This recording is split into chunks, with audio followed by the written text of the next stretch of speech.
Hi, இன்றைக்கி நம்ம பார்க்க போகிறது ரொம்ப சிம்பிளான உருளைக்கிழங்கு வறுவல். இப்போ இந்த பொட்டேட்டோ ஃப்ரை எப்படி பண்ணுறதுன்னு பார்க்கலாம் வாங்க. அடுப்பில் ஒரு கடாயை வச்சுக்கோங்க. கடாய் நல்லா சூடானோன்னே 2லேருந்து 3 டேபிள் ஸ்பூன் எண்ணெய் நல்லா சூடானோன்னே 1 ஸ்பூன் சீரகம், கொஞ்சமாக மஞ்சள் தூள், சின்னதாக நறுக்குன்னா ஒரு வெங்காயம். இப்போ வெங்காயத்தை போட்டுட்டு நல்லா வதக்கிடுங்க. இந்த ஃப்ரைக்கு நான் உருளைக்கிழங்கு ஒரு 3லேருந்து 4 பெருசாக எடுத்து அதை ஒரு மீடியம் சைஸாக கட் பண்ணி வச்சுருக்கேன். நம்ம முன்னாடியே வேக வைக்கணும், பாயில் பண்ணணும்லாம் இல்லை. ஜஸ்ட் அது தோலெல்லாம் நல்லா உரிச்சிட்டு இந்த மாதிரி சின்னதாக கட் பண்ணிக்கோங்க ஓரளவுக்கு. இப்போ அதை இந்த வெங்காயத்தை வதக்கணுன்னா அதில் போட்டுட்டு 1 நிமிஷம் போல் இந்த உருளைக்கிழங்கை நல்லா இதில் வதக்குங்க.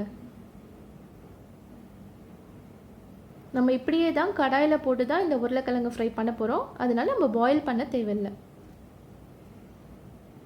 அடுத்ததாக தேவையான அளவு உப்பு சேர்த்துக்கலாம். உப்பு போட்டுட்டு எல்லாத்தையும் ஒன்றா நல்லா மிக்ஸ் பண்ணிவிடுங்க.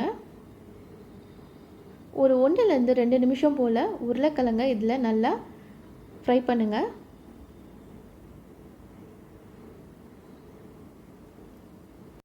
இப்போ இது கூட ரெட் சில்லி பவுடரை காரத்துக்கு சேர்த்துக்கலாம். உங்களுக்கு எவ்வளோ தேவையோ அந்த அளவுக்கு சேர்த்துக்கோங்க. நான் 1 டேபிள் ஸ்பூன் போல் போட்டுக்கிறேன். இவ்வளோ தான் இந்த ஃப்ரைக்கு தேவையான மசாலா. வெறும் ரெட் சில்லி பவுடர் மட்டும்தான். அதனால் உங்களுக்கு தேவையான அளவு நீங்கள் போட்டுக்கோங்க.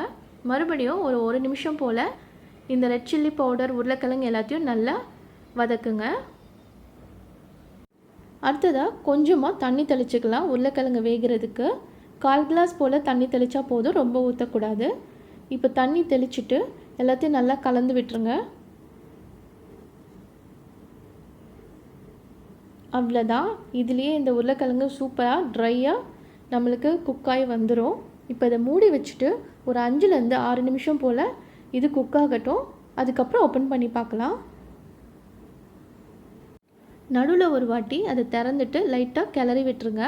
ஏன்னா நம்ம லைட்டாக தண்ணி தெளித்து தான் நம்ம இந்த உருளைக்கிழங்கு ஃப்ரை பண்ணுறோம். அதனால ஒரு வாட்டி இந்த மாதிரி எடுத்து நல்லா கிளறிட்டு மறுபடியும் மூடி வச்சுருங்க. அது குக் ஆகிற வரைக்கும் நம்ம வெயிட் பண்ணுவோம்.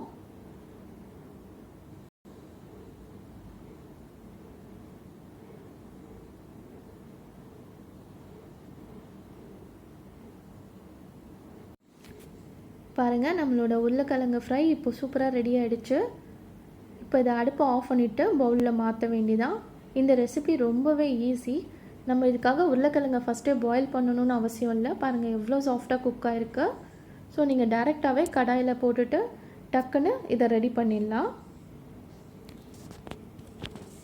இந்த பொட்டேட்டோ ஃப்ரை உங்களுக்கு சாம்பார் சாதம், ரசம் சாதம், தயிர் சாதம் இதுக்கெலாம் ரொம்ப நல்லாயிருக்கும்.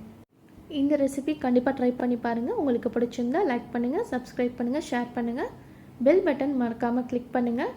அகைன் நெக்ஸ்ட் வீடியோவில் பார்க்கலாம். தேங்க்யூ.